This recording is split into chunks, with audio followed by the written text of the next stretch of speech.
Radio 7h-10h, Patrick Roger, Cécile de Ménibus. 7h25, le rappel des titres avec Patrick Roger. Le Black Friday peut être décalé au 4 décembre. Bruno Le Maire, le ministre de l'économie, doit rencontrer les acteurs de la distribution cet après-midi pour tenter de trouver un accord.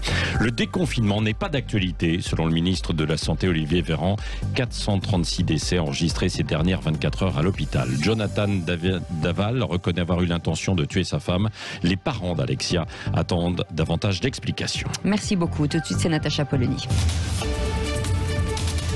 Et l'édito politique. Bonjour Natacha. Bonjour. Alors Natacha, nous revenons sur le patron d'Amazon France, aux 20h tout simplement, sur TF1 hier. Il a annoncé que l'entreprise acceptait de repousser son Black Friday au 4 décembre. Est-ce que c'est un signe de bonne volonté ? Comme on dit familièrement, il manquerait plus qu'ils mordent. Ouais. Donc en fait, dans leur immense bonté, la grande distribution et Amazon acceptent de repousser leurs opérations de promo pour pas se goinfrer pendant que les petits commerces crèvent. On va rappeler que le Black Friday, c'est une tradition américaine de promotion monstrueuse jusqu'à la vente à perte qui déclenche des achats compulsifs chez les consommateurs. Et c'est en grande partie Amazon qui a importé cette orgie consumériste en France. Donc pour le dire en termes bien élevés, le requin s'est déguisé en poisson rouge. Le requin, carrément, vous y allez peut-être un peu fort, non ? Vous savez, la semaine dernière, Marianne a publié une enquête sur Amazon et ses méthodes. Un simple exemple. L'entreprise a mis sur sa page d'accueil un petit encadré spécial entreprise française. Son patron explique que 10 000 PME françaises sont sur sa marketplace, son marché virtuel. C'est formidable. Elles y sont parce qu'elles n'ont pas le choix. Elles peuvent pas ne pas y être. Parce que pour ce qui est d'y gagner, c'est une autre paire de manches. Nous, on a fait un test à Marianne. On a pris le produit numéro 1 des ventes dans différents domaines, hygiène, jouets, etc. Prenez par exemple les cotons démaquillants lavables. C'est écolo. Parce que le coton c'est horriblement polluant, donc là on arrête le jetable.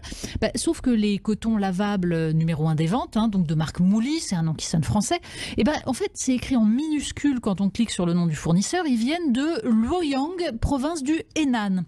Ah oui. Donc vous allez sauver la planète en recevant votre petit colis qui aura parcouru 8446 km. Alors le prix de la main d'œuvre en Chine par rapport à la France, moins 68%. Donc en gros, la boîte française qui vous fabrique des cotons démaquillants jetables n'a aucune chance d'être moins chère. Et si elle vient sur Amazon, c'est pour être en concurrence avec le monde entier. Oui. Mais est-ce que le gouvernement français est sorti de la naïveté en quelque sorte vis-à-vis des GAFAM ?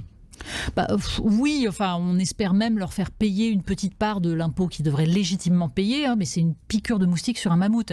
Parce qu'Amazon refuse de dire clairement combien il paye d'impôts sur les sociétés. Pourquoi ? Parce que c'est trop dérisoire.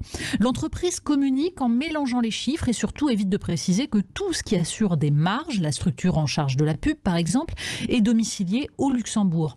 Amazon, c'est la quintessence du capitalisme californien. Un patron apparemment cool, animé par une volonté de puissance démesurée, un gourou qui édicte à ses ouailles les 14 principes du leadership pour leur apprendre à engranger un peu plus et qui méprise la démocratie, lui qui est plus puissant qu'un État. Alors, le report du Black Friday, c'est un pourboire. Oui, en quelque sorte. En une de Marianne cette semaine, Natacha, pour conclure.